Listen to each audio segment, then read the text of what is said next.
Angin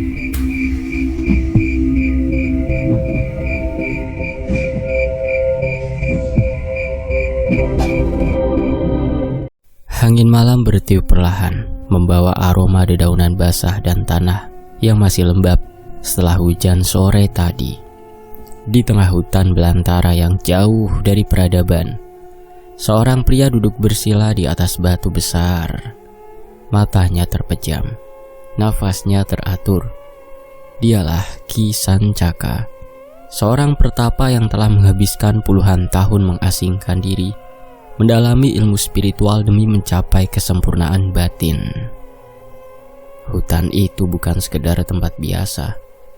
Orang-orang desa yang tinggal di kaki bukit meyakini bahwa kawasan ini adalah gerbang menuju alam gaib. Banyak yang mengaku mendengar suara-suara aneh dari balik pepohonan, melihat bayangan-bayangan yang melintas di kejauhan, atau bahkan merasakan tatapan tak terlihat saat mereka melintas di dekatnya. Tapi bagi Ki Sancaka, tempat ini adalah saksi perjalanan ruhaninya. Malam semakin larut, gelapnya malam hanya diterangi sinar bulan yang samar-samar menembus rimbun dedaunan. Ki Sancaka terus bermeditasi dalam diam.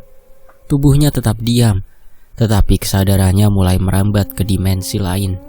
Nafasnya semakin dalam. Pikirannya menjelajah ke ruang yang tidak tersentuh oleh manusia biasa, dan kemudian jiwanya melayang. Sukmanya terlepas dari tubuhnya, melayang jauh meninggalkan dimensi manusia, masuk ke dalam kegelapan yang hening. Ia menyaksikan warna-warna yang tak pernah ia lihat sebelumnya, mendengar suara-suara yang bergema seperti nyanyian dari zaman kuno. Alam yang ia masuki begitu luas, tanpa batas, bagaikan lautan tanpa tepi yang menyimpan rahasia tak terhitung jumlahnya. Saat matanya beradaptasi dengan suasana di dimensi baru itu, ia menyadari sesuatu di kejauhan. Sebuah batu hitam raksasa, bercahaya merah seperti bara api, menjulang di tengah lembah berkabut. Dan di bawahnya, sesuatu bergerak. Seekor ular raksasa dengan sisik keemasan dan mata yang menyala hijau tampak terhimpit di bawah batu itu. Tubuhnya melilit, ekornya menggeliat berusaha lepas, tetapi semakin ia bergerak, semakin dalam tubuhnya terjepit. Ia mengerang kesakitan, suaranya menggema di seluruh dimensi itu. Ki Sancaka berdiri diam sejenak, mengamati makhluk itu. Ia tahu ini bukan ular biasa. Makhluk itu lebih besar dari pohon tertinggi yang pernah ia lihat. Tatapan matanya penuh penderitaan, tetapi juga mengandung kekuatan yang luar biasa. Ki Sancaka mendekat dengan hati-hati. "Siapakah engkau?" tanyanya dengan suara tenang. Ular itu menatapnya, lalu berbicara. Suara yang keluar dari mulutnya dalam bahasa yang aneh. Tetapi Ki Sancaka memahaminya dengan jelas. "Aku adalah penjaga dari dunia ini. Aku telah tertindih oleh batu ini selama ribuan tahun. Tak ada yang bisa menolongku kecuali engkau." Ki Sancaka mengamati batu itu dengan seksama. Energinya begitu kuat, seperti ada kekuatan yang mengikatnya dengan dimensi lain. Hanya orang dengan kekuatan spiritual tinggi yang mungkin bisa memindahkannya. Ia menutup mata sejenak, lalu menarik nafas panjang. Dengan segenap kemampuannya, ia mengumpulkan tenaga dari inti jiwanya. Tangannya perlahan terangkat, dan batu raksasa itu mulai bergetar.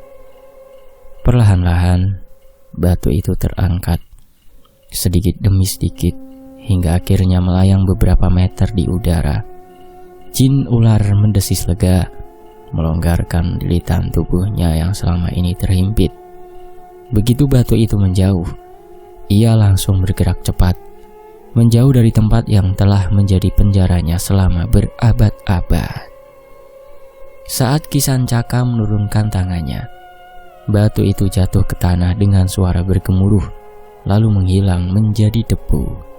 Jin ular itu bangkit, melilitkan tubuhnya membentuk lingkaran besar di hadapan Ki Sancaka. Matanya bersinar lebih terang dari sebelumnya. Ia menundukkan kepalanya seperti memberi hormat. "Engkau telah menyelamatkanku. Sebagai balasannya aku akan mengikutimu kemanapun engkau pergi. Aku akan melindungimu dari segala bahaya, menjadi penjaga dalam setiap langkahmu." Kisancaka menatap makhluk itu dengan penuh kebijaksanaan. Ia tidak melihatnya sebagai ancaman, tetapi juga tidak sepenuhnya mempercayainya. Namun, ia tahu bahwa segala sesuatu yang terjadi pasti ada alasannya. Akhirnya ia mengangguk perlahan.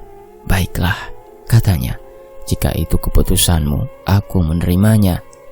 Dalam pikirannya ia hanya menganggap bahwa ini adalah bagian dari perjalanan spiritualnya. Ia tidak menyadari bahwa malam ini ia baru saja mengikat janji dengan makhluk dari alam lain. Janji yang akan mengubah hidupnya selamanya. Sejak pertemuannya dengan jin ular, kehidupan Kisancaka mengalami perubahan yang tidak bisa dijelaskan dengan akal manusia biasa. Meditasinya semakin dalam, kepekaan spiritualnya meningkat pesat, dan tubuhnya terasa lebih kuat dari sebelumnya. Ia merasakan aliran energi yang berbeda, seolah-olah ada kekuatan yang selalu melindunginya dari bahaya yang tak terlihat. Awalnya, ia menganggap semua ini sebagai anugerah dari Tuhan, hasil dari bertahun-tahun bertapa dan mendekatkan diri pada ilmu sejati. Namun seiring waktu, ia mulai menyadari ada sesuatu yang tidak biasa. Perlindungan ini terasa lebih dari sekedar kebetulan. Suatu hari saat ia berjalan menuruni hutan menuju sebuah desa di kaki bukit, ia merasakan tatapan-tatapan tajam dari balik pepohonan. Langkahnya tetap tenang, tapi nalurinya mengatakan ada sesuatu yang mengikuti dari kejauhan. Dan benar saja, dari sudut matanya ia melihat sekelompok pria mengintai dari balik semak-semak. Perampok. 3 orang bertubuh kekar dengan wajah yang ditandai bekas luka dan mata yang penuh kebengisan. Salah satu dari mereka menggenggam sebilah golok, yang lain membawa pentungan kayu. Mereka mengira Kisancaka hanyalah seorang tua renta yang mudah mereka taklukkan. Salah satu dari mereka menyeringai dan melangkah maju. "Kau bawa apa, Mbah? Serahkan semua yang kau punya kalau tak mau terluka." Kisancaka tetap berdiri diam. Matanya memandang tajam ke arah mereka. "Aku tak punya apa-apa yang bisa kalian ambil," jawabnya tenang. Mereka tertawa mengejek. "Kalau begitu nyawamu saja cukup." Salah satu dari mereka mengayunkan pentungannya. Namun sebelum benda itu menyentuh Kisancaka, pria itu tiba-tiba berhenti. Matanya membelalak ketakutan. Tidak, apa itu?" Tubuhnya gemetar hebat. Tangannya lepas dari pentungan, dan ia berteriak ketakutan sambil terjatuh ke tanah. 2 rekannya ikut mundur. Mata mereka terfokus ke sesuatu di belakang Kisancaka, sesuatu yang tak bisa ia lihat. Ada ular, besar sekali, itu bukan ular biasa." Salah satu dari mereka langsung berlari, sementara yang lain terjatuh dan merangkak mundur ketakutan. Dalam hitungan detik, ketiga pria itu menghilang ke dalam hutan, meninggalkan pentungan dan golok mereka begitu saja. Kisancaka menoleh ke belakang, kosong. Tidak ada apa-apa, hanya pepohonan dan kabut tipis yang melayang di antara batang-batang kayu. Tapi dalam hatinya ia tahu jin ular itu telah bertindak. Keanehan demi keanehan terus terjadi, membuat Kisancaka semakin menyadari bahwa ia tidak sendiri. Beberapa minggu setelah kejadian itu, ia tiba di sebuah desa yang tengah dilanda wabah penyakit misterius. Banyak warga yang jatuh sakit tanpa sebab yang jelas. Tubuh mereka lemas, mata mereka terlihat kosong, seolah-olah ada sesuatu yang menggerogoti jiwa mereka dari dalam. Seorang tetua desa mendekatinya dengan wajah penuh harap. "Mbah Sancaka, tolong kami tak tahu harus bagaimana lagi." Kisancaka mengamati keadaan desa itu. Suasananya begitu muram. Udara terasa lebih berat, seperti ada sesuatu yang menggantung di atas desa ini. Ia bisa merasakan aura kegelapan yang menyelimuti tempat ini. Saat ia mulai meneliti keadaan para korban, seorang pria tua bertubuh kurus dengan sorot mata tajam datang menghampirinya. Pakaiannya lusuh, tapi ia mengenakan kalung berisi jimat-jimat yang berkilau di bawah sinar matahari. Dialah Ki Rekso, seorang dukun sakti yang dipercaya oleh penduduk desa. Ki Rekso menatap Ki Sancaka dengan pandangan merendahkan. Orang luar takkan bisa menolong desa ini. Hanya aku yang tahu penyebab wabah ini. Ki Sancaka tetap tenang. Jika begitu, mengapa kau belum menyembuhkan mereka? Wajah Ki Rekso menegang. Ia hendak membalas, tapi tiba-tiba tubuhnya gemetar hebat. Tatapan matanya melebar. Keringat dingin mengalir di pelipisnya.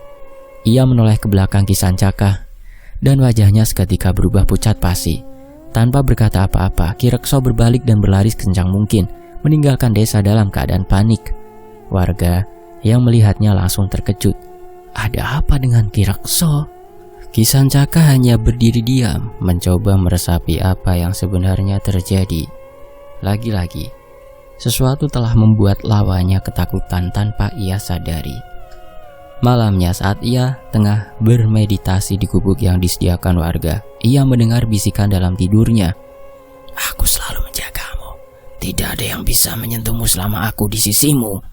Suara itu dalam berbisik tepat di telinganya. Ki Sancaka membuka matanya perlahan. Cahaya bulan menerobos dari jendela, membuat bayangan-bayangan di dinding tampak bergerak sendiri.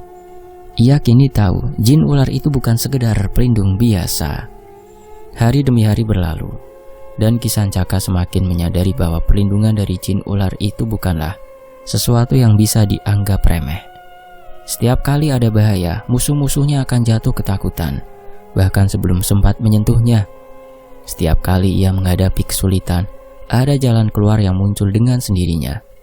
Tapi semakin ia merasa aman, semakin ia bertanya-tanya, apakah perlindungan ini benar-benar anugerah atau justru sebuah perjanjian yang tak kasat mata? Ia mengingat kata-kata jin itu, bahwa ia akan selalu berada di sisinya. Tapi sampai kapan? Dan yang lebih penting lagi, apa yang diinginkan jin ular itu darinya? Apakah itu hanya ucapan terima kasih belaka? Malam-malam Ki Sancaka tak lagi tenang. Setiap kali ia memejamkan mata, mimpi-mimpi aneh menghampirinya. Dalam mimpinya ia berada di sebuah tempat yang asing. Hutan yang gelap dengan kabut pekat menggantung di udara. Ia mendengar suara mendesis pelan, dan dari kegelapan muncul sosok bayangan panjang yang bergerak seperti ular raksasa. Kau tidak perlu takut. Bisikan itu lembut seperti seseorang yang berbicara langsung di dalam kepalanya. Aku sudah menjagamu, bukan? Aku selalu memberimu kekuatan, melindungimu dari musuh-musuhmu. Ki Sancaka terbangun dengan nafas tersengal. Keringat dingin membasahi tubuhnya. Ia duduk tegak, mencoba menenangkan pikirannya. Ia sudah terbiasa dengan kehadiran makhluk gaib, tapi bisikan ini terasa berbeda. Bukan sekedar perlindungan, ada sesuatu yang tersembunyi di baliknya.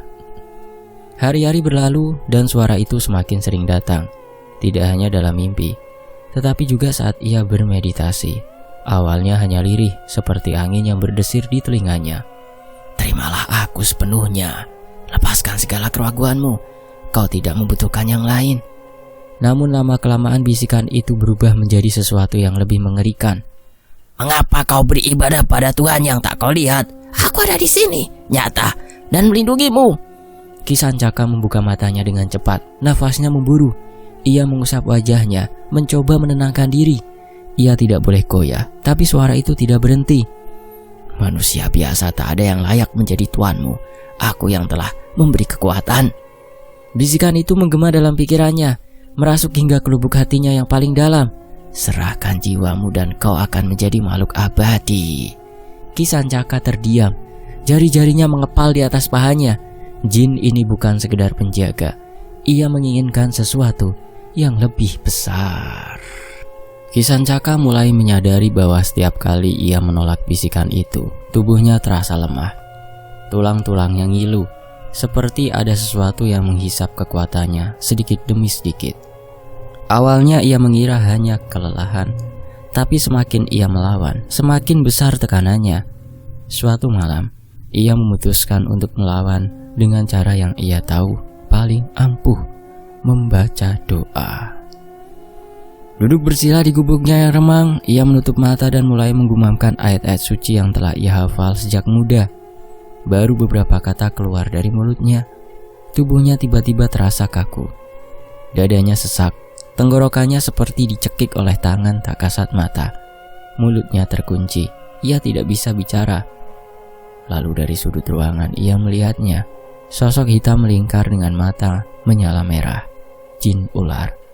Makhluk itu bergerak perlahan, tubuhnya meliuk seperti gelombang. Bayangannya memenuhi seluruh ruangan, menjalar di dinding seperti akar yang membelit. "Jangan lawan aku, Kisancaka." Bisikan itu kini terdengar jelas, menggema di seluruh ruangan.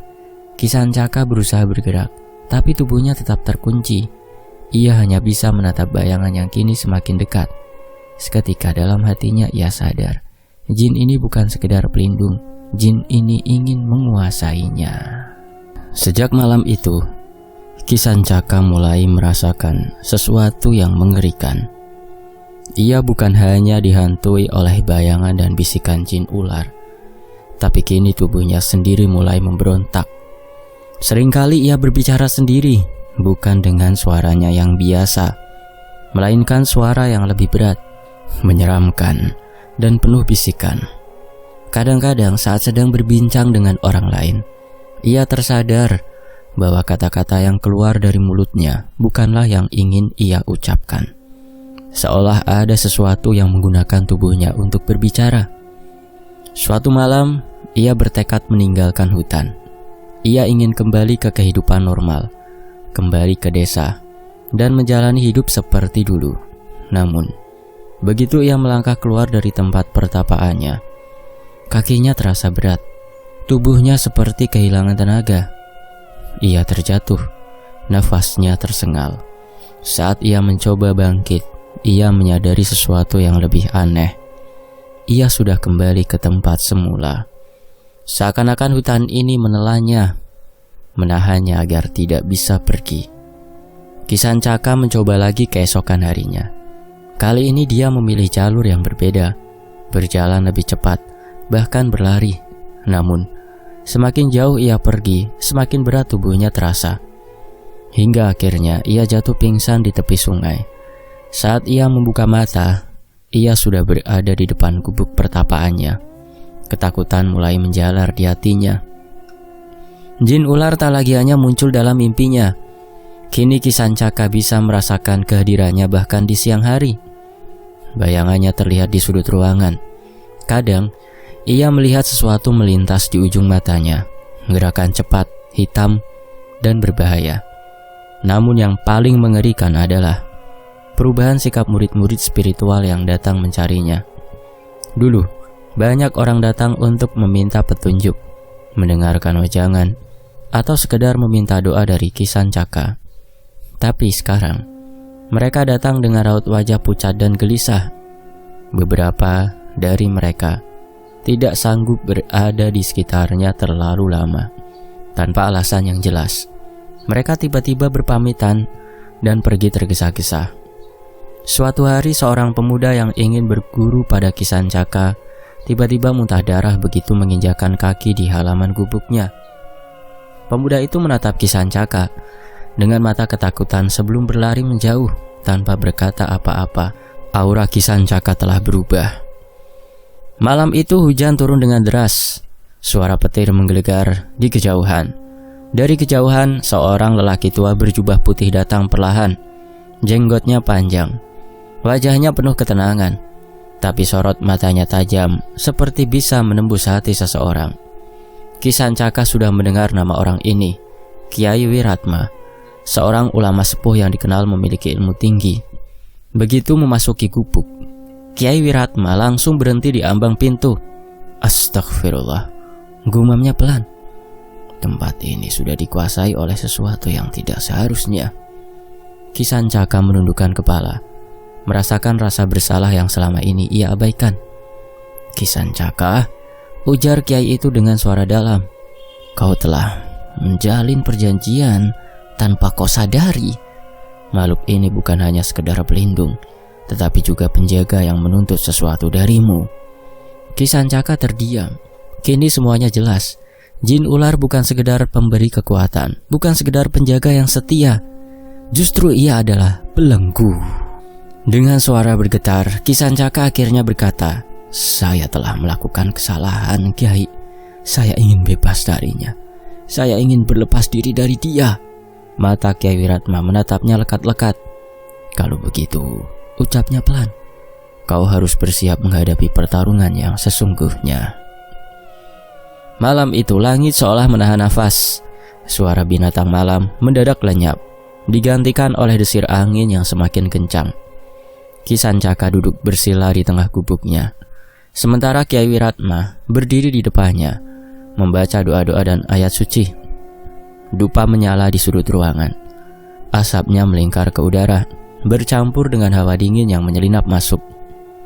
Kyai Wiratma menggenggam tasbih kayu cendana di tangannya, sementara suara doanya semakin lantang. Saat itulah tanah mulai bergetar. Dari bayangan yang menggantung di dinding gubuk, sesuatu merayap keluar. Sesuatu yang selama ini bersemayam di dalam tubuh dan jiwa Kisancaka. Jin ular telah muncul. Dari sudut ruangan, sesosok naga raksasa merayap keluar. Tubuhnya panjang, sisiknya hitam berkilauan dan matanya hijau menyala seperti bara api. Nafasnya menghembuskan udara panas, membuat ruangan terasa sesak. Aku telah memberimu kekuatan, desis jin itu. Suaranya menggema di seluruh ruangan. Kau bukan siapa-siapa tanpaku, Sancaka. Angin kencang berembus dari segala arah, membuat dinding gubuk berderit. Hujan deras tiba-tiba turun, membasahi tanah dan menciptakan suara gemuruh yang menggunjang. Namun, Kyai Wiratma tetap tegak berdiri. Ia mengangkat tangannya ke langit dan melanjutkan doa-doanya. Suaranya semakin kuat, memantulkan kekuatan yang tak kasat mata. Jin ular yang kali ini menyerupai seekor naga mengerang kesakitan. Cahaya putih keemasan mulai membentuk lingkaran di sekitar Kisancaka, mencegah makhluk itu mendekat. Tapi naga hitam itu tidak tinggal diam. Ia merayap dengan cepat, mencakar udara, menciptakan gelombang energi yang hampir membuat Kisancaka terseret ke dalam kegelapan. Saat itu, Kisancaka merasakan sesuatu yang mengerikan. Jiwanya seolah tersedot ke dalam kehampaan. Ia melihat kilasan-kilasan masa lalunya. Bagaimana ia mendapatkan kekuatan, bagaimana ia mulai bergantung pada jin itu, dan bagaimana semua yang ia lakukan selama ini bukanlah murni kekuatannya sendiri. Serahkan dirimu padaku. Suara jin itu bergaung dalam kepalanya. Kisancaka hampir menyerah, tubuhnya melemah. Seluruh kekuatannya seolah terkuras. Tapi tiba-tiba, di sela-sela kegelapan, ia teringat tujuan awalnya, bahwa ia bertapa bukan untuk mencari kekuatan dari makhluk lain, melainkan untuk mendekatkan diri kepada Tuhan. Dengan sisa tenaga yang ia miliki, ia mulai mengikuti doa-doa Kyai Wiratma. Kata demi kata meluncur dari bibirnya, semakin jelas, semakin kuat. Doa-doa itu berubah menjadi cahaya yang menyala terang di sekelilingnya. Jin ular itu menggeram, sisiknya mulai retak. Tubuhnya yang kokoh kini terlihat goyah. Tidak! Jin itu meraung. Tubuhnya menggelepar seperti cacing terbakar. Dari kepalanya api putih menyala, menyebar ke seluruh tubuhnya. Ular hitam itu meronta, menjerit kesakitan lalu akhirnya menguap dalam nyala cahaya suci.